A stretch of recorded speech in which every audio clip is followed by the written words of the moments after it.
Hi, I'm Dan Danford, and this is another episode of Money Made Easy for dadsdivorce.com. Today we have a great question that was posed by one of the viewers of the website. I'm trying to pay off a lot of debt, but I know the importance of saving and investing as well. Should I stop investing and saving and instead use that money until I have paid off my debt?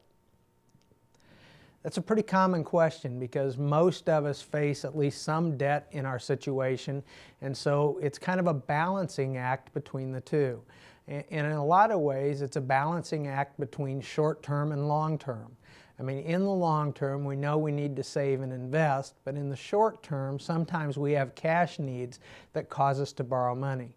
And you're right, if we use our money today to pay off those debts, many times we're giving up the saving and investment benefits that, could accrue over a long period of time.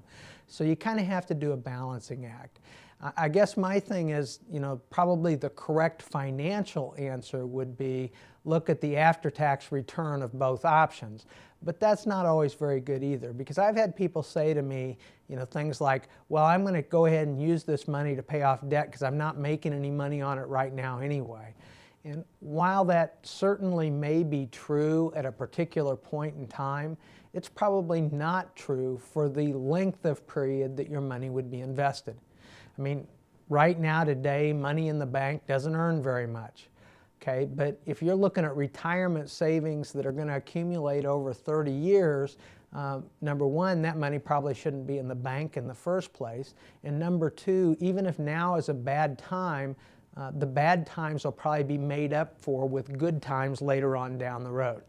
It really is kind of, you have to be situational about it, and you have to decide what's the best choice in the long run.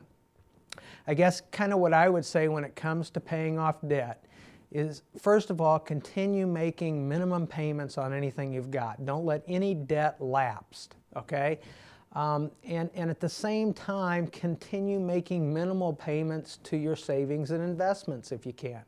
So don't stop making a contribution to the 401k just because you need the money now to pay off some debt.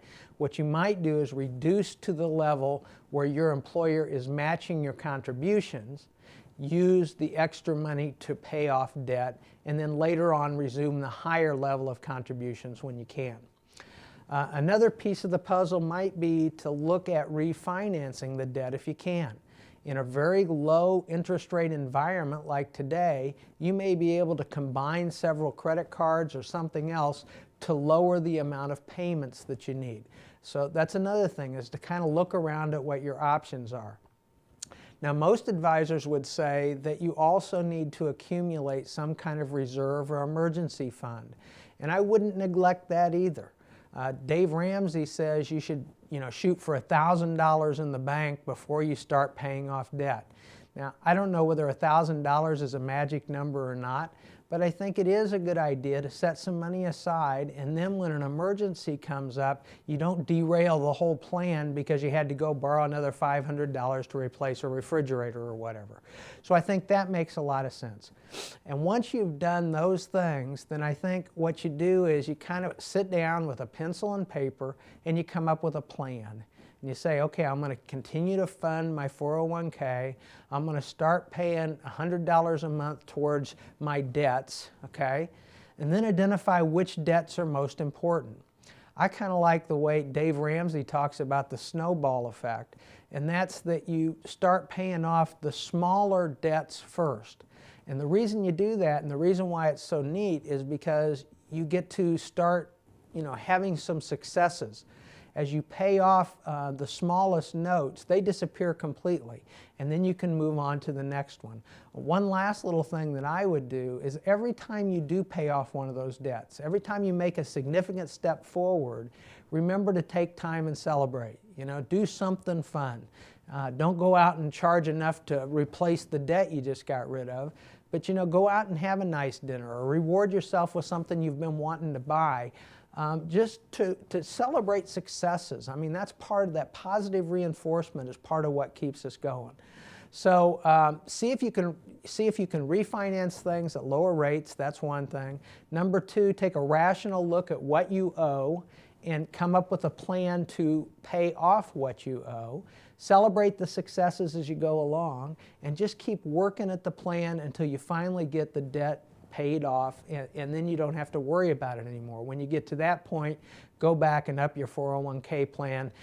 Do those things that you need to get your savings and investment at full tilt. Okay, it's not an easy thing to do because it's much easier to accumulate debt than it is to pay off debt. But if you're very methodical about it and you celebrate the successes, you really can take steps forward. I mean, you really can get it out of your life and kind of grab control again and start making the kind of positive progress that you'd like to make in the long run. That's it for another episode of Money Made Easy. We'll see you again next week. Thanks.